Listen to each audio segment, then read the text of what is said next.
Hello everyone, so this is just a little update video regarding the battery management system which I'm designing. I haven't been working on it very much recently because I've had a lot of stuff going on to do with getting a new house and various other things, so sorry about that. But this is currently the 5th prototype run. I made a mistake in the last one, but now I've ironed out all of the issues and I've managed to create a system where you can balance your batteries, well, at least going by my tests that I've done, to within a millivolt. So these are the prototypes. I'm thinking of just naming the product. These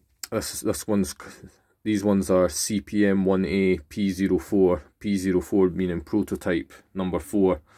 So the product is probably just going to be CPM1A for lithium ion and CPM1B for LiFePO 4. I'm not really sure what my naming conventions will be, but there will be two versions released, lithium ion and LiFePO 4. The commercial ones will only have an adjustable balance voltage. They will not have adjustments for over voltage and low voltage. I will determine those with fixed resistors.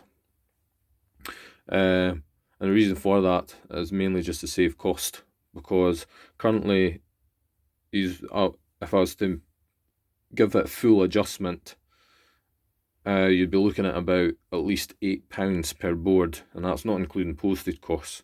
Now if you've got a massive battery, that's a lot of money, because you need one of these for each cell.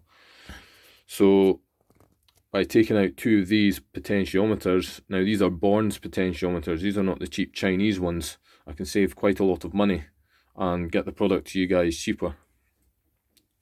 So yeah, as I said, it's balancing to within a millivolt going by my tests, which is much more accurate than I expected, and this should be excellent for any application really, which has quite large cells.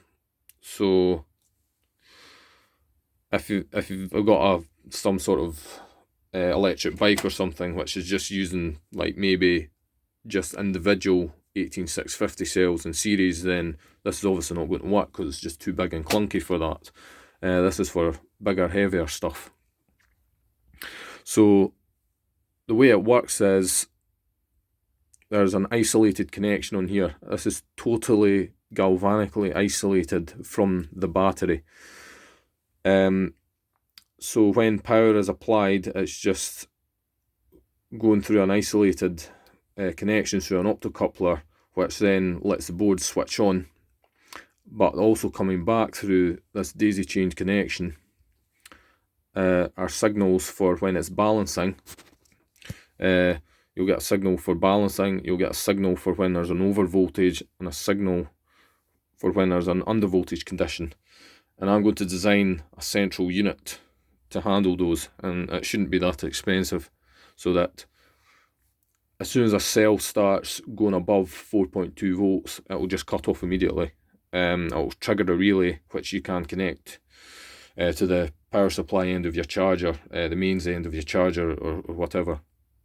The same for low voltage cutoff. So hopefully I can have this released within the next 2 months or so.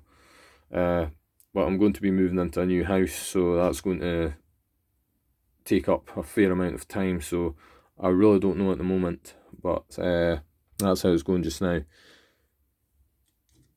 And as you can see, if I disconnect it, the good thing about this is you can power it off the battery itself if you want. You could, like if you've got a big battery, say 72 volts, if you've got a step down converter which can convert that to 5 volts, you then just feed it into the interface side.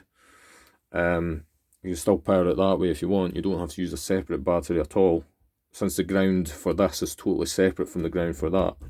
So say you've got a battery at 100 volts, say, that ground is isolated from the battery ground, so you cannot run into any problems that way.